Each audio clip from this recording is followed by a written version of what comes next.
Coming to you live from the Rockstar Studios in Ames, Iowa. You are now listening to Locked In with Coach RB. We're your one-stop shop for all things related to coaching college basketball. Hello everybody, I'm your host Randy Brown, and today we have a very special episode for you. I'm excited to dive into this, but first, a brief message from our sponsor. If you haven't heard about Anchor, it's the easiest way to make a podcast. Let me explain. It's free. There's creation tools that allow you to record and edit your podcast right from your phone or computer. Anchor will distribute your podcast for you, so it can be heard on Spotify, Apple Podcast, and many more. You can make money from your podcast with no minimum listenership. It's everything you need to make a podcast in one place. Make sure to download the free Anchor app or go to anchor.fm to get started today. Our podcast today is what I learned in the first 2 years of being a college basketball coach. Pretty exciting topic for me, a period of my life, really one of the great periods of my life.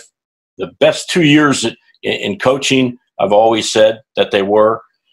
Look at them with tremendous pride and just love going back and reviewing those days when we were young and free and just starting in the profession and didn't know any different. And certainly from the onset, it was very apparent that we're not in Kansas anymore, because I had left the teaching and high school coaching world in eastern Iowa to the excitement and the incredible experiences that lay for us in the program at the University of Arizona, the McKale Center, the Pac-10, great players, incredible coaches, unbelievable experience. And so I will preface this by saying, as you listen to this, we've all come from different places to start in this profession. Some of you haven't started yet. And I certainly don't mean to say, hey, I've set the bar. You got to surpass the bar. That's not it, because it doesn't matter where you're at. It really doesn't matter the level of coaching. It just makes your experience a little bit different. And so I'm not certainly trying to compare my first 2 years with anybody else's, but just a little insight into how I started. Brief background: I was a student at the University of Iowa when I met Lute Olson, and Lute at that time had the state in his right hand. He could do no wrong. They were doing amazing things with the Iowa basketball program, and actually he took that team, a Big Ten title in 1979, took that team to the 1980 NCAA tournament, Final Four, and will be revered forever as one of the great, great coaches in the state of Iowa. And so I got caught up in all that, number one, because I was a huge, huge Iowa Hawkeye fan my entire life, and number two, I wanted to coach.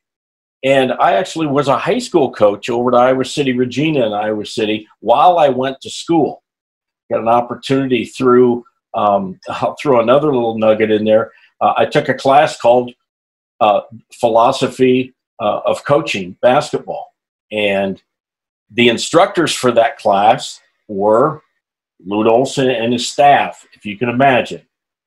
I get the best of the best. I get Ken Burmeister, my great friend Ken Burmeister, who actually led the course, but also involved was assistant coach Scott Thompson, assistant coach Jim Rosborough.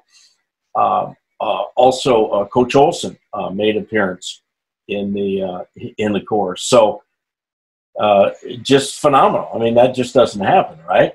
And so that was part of my undergraduate experience. So yes, I started at a fairly early age getting coaching experience. In my student teaching, I helped coach over at a school about 10 miles away. And then I graduated in 1980 at the University of Iowa and headed to Eastern Iowa to Pleasant Valley High School out there to become a high school teacher and coach which ended up being a 3-year stint for me before I got the call from Arizona to head out there as a graduate assistant at the University of Arizona. This was 1985. Top 10 things. A difficult job coming up with this. But I would say, number one, the first thing that just came to me was the enormity of the job. Now, I'm going from walking in knowing I'm going to teach 6 classes a day, and then whether I'm coaching basketball during the winter or girls golf during the spring, this is my job every day. And now 24/7, the college basketball machine is rolling, and I was in the middle of it, and I could not get enough of it. It was insatiable. It was intoxicating to me that I was in an environment to be able to do and experience the things that I had always dreamed about being able to do, to help with recruiting, to help with scheduling, to be at practice, to be part of a staff in a major conference in NCAA basketball, just everything, you name it. You name it.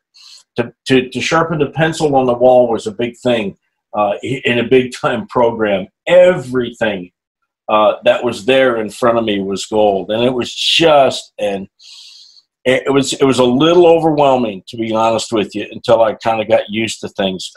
The office and the busyness of the office, the phone that rang all day, players, recruiting, things on campus and academics, and then things outside in the community and the media, and on and on and on. Just the general, here's maybe the biggest thing in this one is just the program upkeep, I used to call it. Just the things every day that had to be taken care of. Mail was a big thing. And Coach Olson was amazing at going through the mail. He would recruit, and they would send mail to him. He always wanted to be very timely with returning mail, and he responded to almost everything. And I learned that right off the bat. It was incredible. And so I understood that that became part of my job, that I was in charge of responding to a lot of that mail. But that was every day, and that mail never stopped. Program upkeep was huge. And honestly, it was hard to leave the office at times because you had so many plates spinning, which I loved. And I didn't want to, it was like a pulling a kid from the playground. I didn't want to leave, I said, no, 5 minutes, let me stay a little bit longer. But I had a partner, I had a fellow GA, my dear friend Tom Billiter, and he and I were graduate assistants for 2 years together through this entire experience. And we would typically work into the night and then couldn't get enough of it. And finally, well, let's head out. And it would be late. And that was just our routine every single day. So I'd say that was number one. Number two was just a little bit of offshoot from one, but it took a year for Candyland, which I called it, to wear off. I mean, walking in every day and just the newness and the incredible opportunity to experience new things every day, every task, every piece of mail, every phone call, and working for my hero, actually, Lute Olson, who, when I got nestled into my office area between Coach Thompson and Coach Olson, I was about 8 feet from Lute with a wall in between us. And just that alone was pretty amazing to try to capture what that was all about. He had a unique way of keeping the door open between us and taking mail that he wanted me to respond to, and he had this unbelievable knack of flicking it with his wrist, and it would go around the corner and land almost in the middle of my room. There was mail everywhere on the floor, and so I'd get that picked up and start to answer that. So Candyland lasted for at least a year. Number three, the skill level of the players, the commitment, and just their effort, their level of concentration and focus was brand new. And it was an eye-opener. And we didn't have at the time. We had a good team when we got there, but level of recruiting was on the way up. And I mean, it went to where Arizona was typically top 5. I mean, Lute for probably a dozen years, they were top 5 in recruiting classes. Tremendous teams, tremendous athletes and players.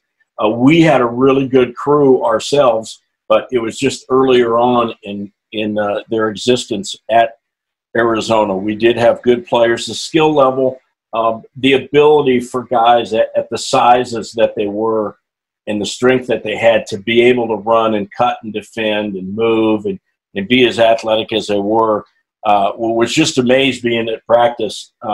It just seemed like there were 50 guys out there. It just seemed to fill up the entire floor. Now, I'm used to being at a high school practice where guys are smaller and not as quick and that type of thing. So it was an adjustment. But, man, what a welcome adjustment that was. Incredible. And I look forward to the season because I would have a chance to see a lot more really, really good players during the year. 4, the importance of the program. In high school, your program is just one of the athletic programs. And if you win, you get some notoriety. But pretty much you're just chugging along within a high school, doing your teaching, and then going to practice. But at this level, I was shocked. I mean, I was given, more free shoes the first month we were there than a guy could wear in 100 years. I think it took me about 15 years to wear all my shoes. I used to carry them from job to job after I left Arizona and just had trunkfuls of brand new shoes and gear and the travel was first class. Coach Olson was a first class guy who traveled first class. Hotels, what the guys ate from pregame meal to just restaurant food and everything was first class. But I'll tell you this, and I got this from Coach Olson, and I think Scott Thompson told me this. Luke didn't tell me this, but, he says, Coach Olson's a first-class guy, treats his guys as well as you can be treated on and off the floor, and a great person and a great coach. But he expects a first-class effort and first-class concentration on the task at hand. And that's a pretty fair trade-off, I thought. One of our highlights, certainly in those first 2 years for me, was a trip to San Francisco where all coaches and wives got to go, and we were treated pretty darn good, and we played Cal and Stanford on that trip and had a good trip. 5, in terms of basketball and the X's and O's, just the detail of teaching. And I really picked up on that early when I watched Scott Thompson install Lute's 1-1-3, it was called, but it's basically the 20 defense, we used to call it. And it's a 2-3 matchup. And it's an outstanding matchup. It is one that people would travel from literally all over the world to come and watch this matchup and learn it. And I got a chance to see him install that, and that was pretty amazing. Just to be thrown in the fire of practice and staff meetings from the very beginning was just so kind of sobering to me. It's like, geez, I'm really been thrown into the fire here. And to listen to all the detail that went into staff meetings and all the detail that went into pregame preparation, all the game that went into scouting and scouting reports, and how important each and every one of those games were. Every possession was pretty amazing to me. But I loved the detail, and I bet every assistant told me 10 times, write everything down. They said, you are in a basketball laboratory now. This is a 2-year experience you're going to have, and you can't let a day go by. Write everything down. Learn all you can learn. You can't ask us enough questions. And, boy, I took that to heart. And that's something that I echo to young coaches all the time, now that I'm a mentor. older in the profession, I look back and remember that, and that's the advice that I have for young coaches. It's so true. I see too many times, I go out and visit a lot of practice, whether it be a high school practice or whether it be a college practice, and I see visiting coaches that come and they'll sit there and watch and not write a thing down. And I'll see coaches on the floor who are coaching that practice with a practice plan in their pocket, not writing anything down. I don't understand that. To me, there's so many intricacies and so much vocabulary and so many teachable moments for a coach, regardless of how old you are, how far you are advanced in the profession or how young you are in the profession, to capture, to learn for the future. It just made so much sense to me. And boy, I got notes and notes and notes, and I took them for their word on that one for sure. As far as a memory, my first 2 years as a graduate assistant in Arizona in the McKale Center is really one of the underrated. They're not in a major media market. It's one of the underrated arenas in the country. It has to be in the top 4 or 5, in my opinion. And I've played at Kentucky. I've played at Duke, Kansas, UCLA, on and on, Michigan State, all of them. And it's right there. It's right there amongst the best. The amount of enthusiasm and just sheer fandom, let alone the volume. The volume rivals the volume at the Fog.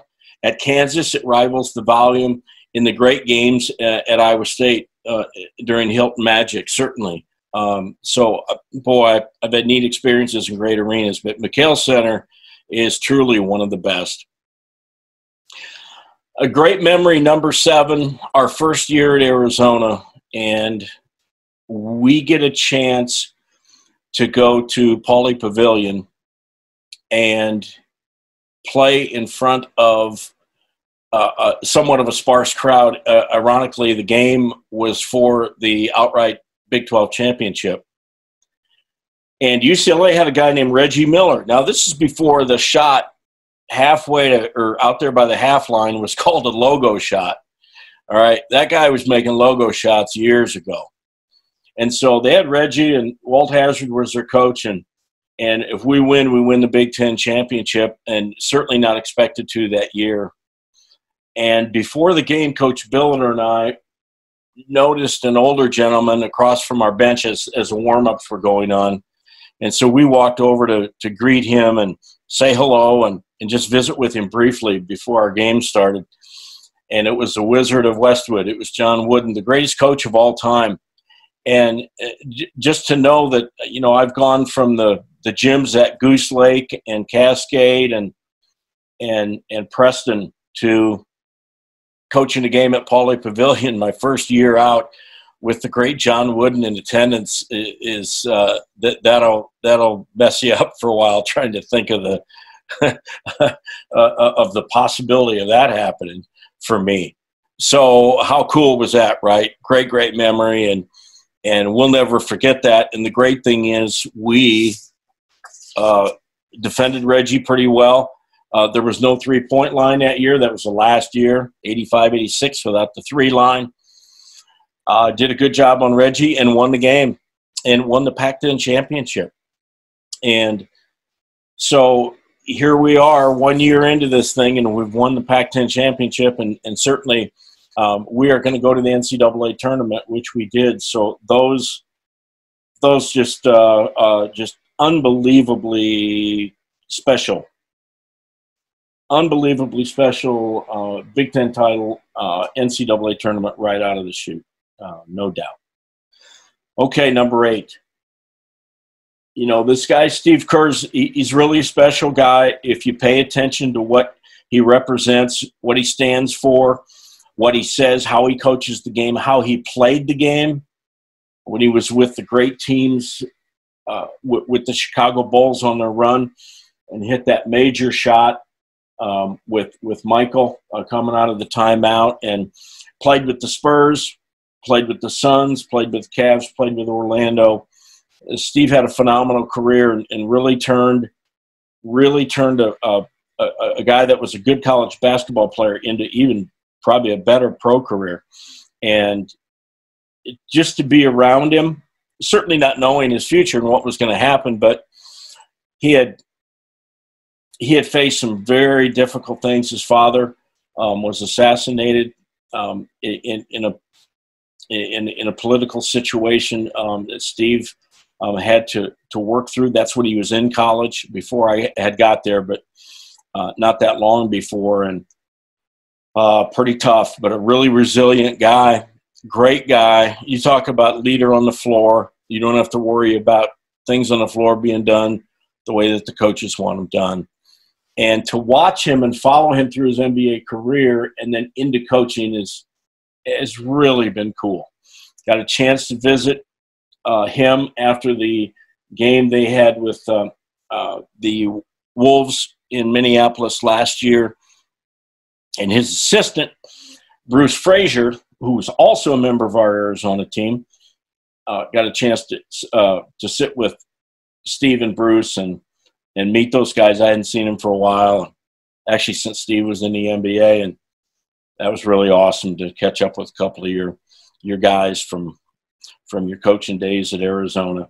So Steve Kerr, and then of course Sean Elliott, who came in a highly heralded player out of Tucson to the U, and then had an incredible career. His jersey hangs from the rafters in the arena at San Antonio for the Spurs, and a great representative for the University of Arizona, National Player of the Year in 1988. And after my 2 years, and so 85 to 87, the 87-88 season, the season after we left, after our 2-year stint as GAs, they win the Pac-10 and go to the NCAA tournament. They end up going to the Final Four in 1988, and led by Sean Elliott and Steve Kerr the very next year. These guys did amazing things for the program and really catapulted it into the years ahead, where their recruiting picked up and they were just phenomenal national contenders every year, in and out. And Coach Olson led the Wildcats to the national championship in 1997. Okay, we're on number 9. I just thought I'd throw this in. You know, in the evenings after study table,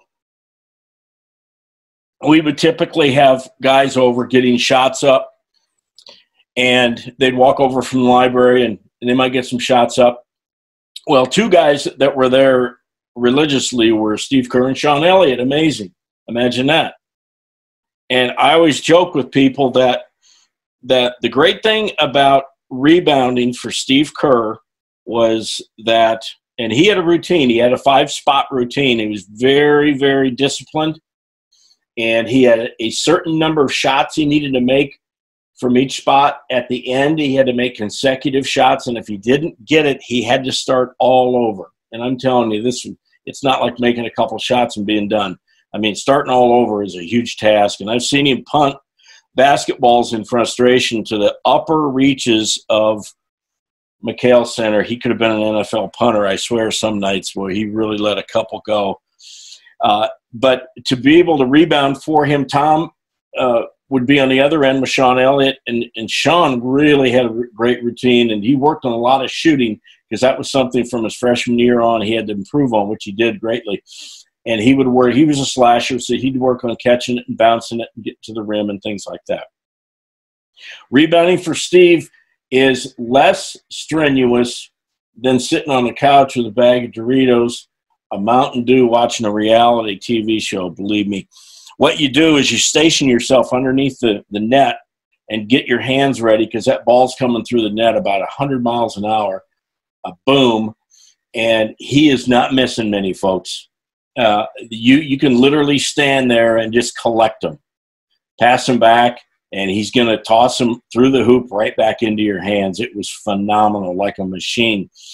And if you were to check the records, you would find out that Steve Kerr is the #1 all-time NBA three-point shooter in terms of percentage. So pretty cool. The fact that after study table, we'd walk over and I'd be able to rebound for a guy that was going to be one of the great elite shooters of all time in the NBA, which puts him, in the top group in the world in terms of shooting the basketball. And then lastly, number 10 is the coaching staff at Arizona. And who could be so fortunate to be blessed with the opportunity to go to work in an office? Now, I've done some math here. In this office, for the 2 years we were there, we worked with assistants Ricky Birdsong, Ken Burmeister, and Kevin O'Neill and Scott Thompson, and head coach Lute Olson. That group, and along with myself and Tom Billiter, comprised a composite of 15 head coaching positions at the NCAA level, all of us combined. Scott Thompson 4, KO had 4, Kenny Burmeister had 3, and throw Ricky in there. Ricky had 2, and myself and Tom and Coach Olson. Coach Olson, by the way, National Coach of the Year during that time, and a Naismith Hall of Fame inductee. So that's what we had in the office. You talk about an opportunity to learn from the best of the best. I would rival that staff for those 2 years with anybody. O'Neill also spent about 7 years, I think, in the NBA. He was the head coach of the Raptors at one time, so you can throw an NBA head coach in there too. And I got to walk in there every day, and that's where many, many of my memories come from, because I was such a student of the game, and I wanted to know everything in terms of how I can be the best basketball coach I could possibly be, how I can be a great college coach, but how I can learn job preservation, meaning do such a great job where I'm at that I can either be moved up within that staff or possibly move on, and how I can establish a career that was going to last. And those guys taught me that. I'm so blessed, and it was just such a gift to be able to walk in with those guys every single day and listen to them. And they taught, and they would be very direct sometimes in their teaching. Hey, you got to do this. And you're thrown into the fire. I was amazing. I mean, I thought it might be a little slower pace, being that we didn't have experience at that level, but we got thrown into the fire right away. And man, that's how you learn. It really is. So I've always said I'm very blessed, very indebted to Coach Olson, certainly for the opportunity to get into college coaching, and Coach Thompson, who was pretty integral in getting me there too, and then Coach Ken Burmeister, Kevin O'Neill, Ricky Birdsong. We lost our dear friend Ken Burmeister very recently. It was a tough loss because Kenny is a guy with a major sized heart, and a wonderful guy to be around. He would teach, he would joke, he would be serious. He's a shirt off the back kind of guy, and a wonderful mentor, a wonderful friend. And I didn't know it at the time, but he was taking an inordinate amount of time to teach us how to become, not how to coach, how to become college basketball coaches. You wear a yellow tie when a game's on national TV. And those games on ESPN, they weren't on every night. A national TV game was a big thing. Wear yellow so everybody can spot you.